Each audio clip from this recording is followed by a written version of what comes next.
goes around the right branch, so the nodes 12 and 13 must not have executed. And with this root control flow graph, we can recompute the size and get a hybrid size. With the help of this hybrid size, we can find that one login statement is relevant in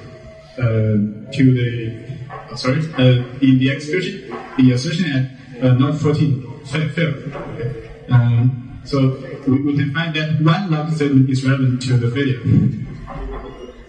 We can find that another one is irrelevant.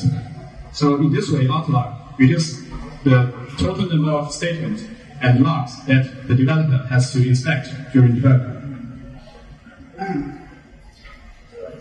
Well, we can see that during log slicing, we actually shrink the set of logs, and also we shrink the set of statement that is in the slice. But when existing logs are insufficient to cover root cause, this kind of slicing can provide little help.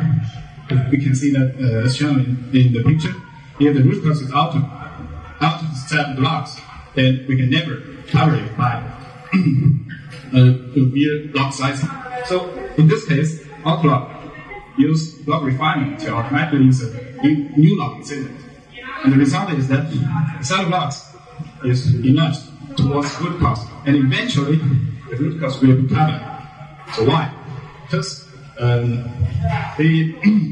theoretically the root cause is contained in dynamic slice, and although we do not actually do it, we do not actually compute the dynamic slice.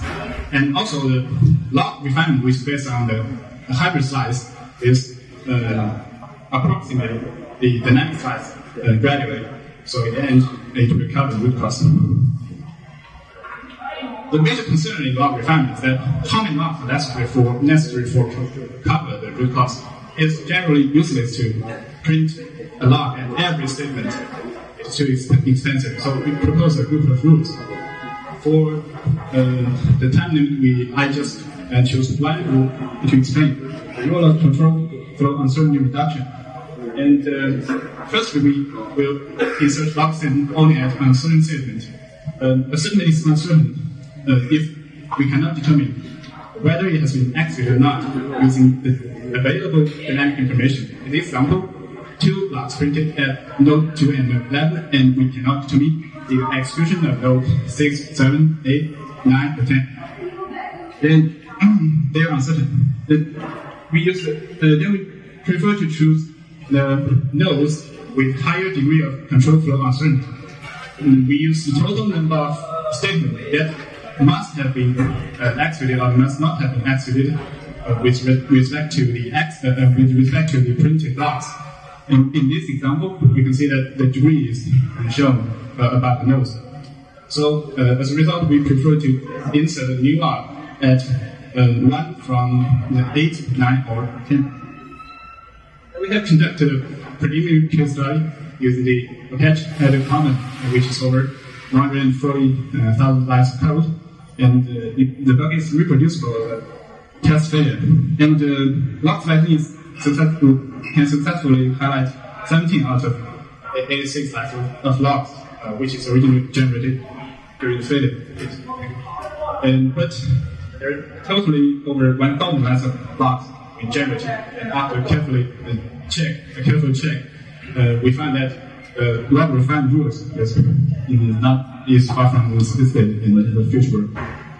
And yes, as a future work, we'll find more rules of log refinement that is to solve the problem of too many logs generated. And also, we want to handle non-deterministic programs using repair tools. And last, we will use more in-depth evaluations and more real examples to, in general, understand and improve the quality of logs. Thank you.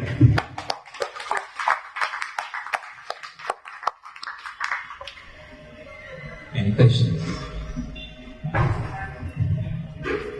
Well, I have 2 questions.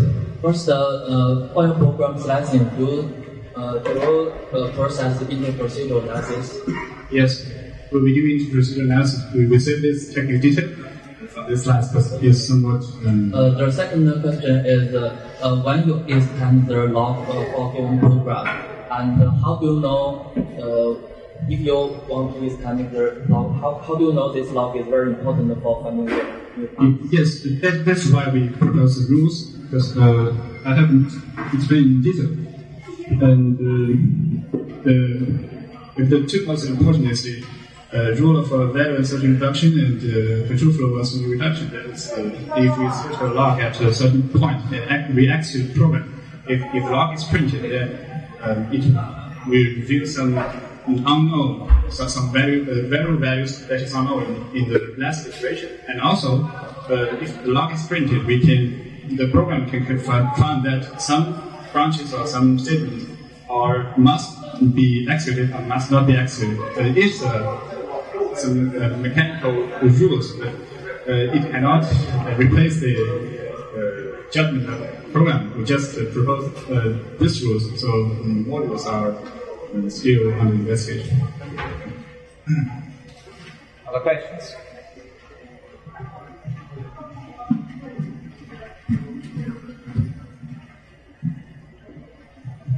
I have a question that do you try to deduce some variable values based on the existing logs that can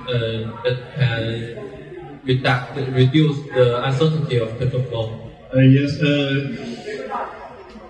Here is some work, some pioneering work. I guess the first 2 or 3 papers on the log analysis, which use both program source code and the textual logs, which brought Sherlock and the log enhancer. They use constraint solving to try to solve the constraints and values and to provide more information to the developer. And for interactive debugging, and for now we think that it may be much too costly for interactive debugging, because constraint solving is a lot of time to do for large programs. So we are trying to investigate the possibility to find a balance between usability and the efficiency to incorporate such kind of techniques to make use of the value of runtime values. For now, we just use the control flow and locations. Other questions?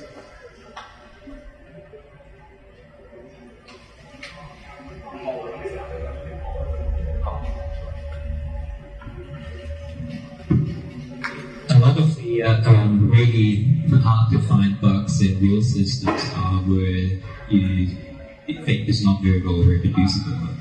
Can you help in such a case at all? Sir? Cases where it's hard to reproduce a bug, when the system fails randomly. You mean reproducible? Not reproducible. Yeah. Currently, AutoLog cannot handle such bugs. So one of our future work is try to use replay tools to deterministically replay the program to reproduce the bug. So if the bug cannot be reproduced, then the logs may be different from one iteration to another. So actually, our approach cannot handle this case. Any other questions?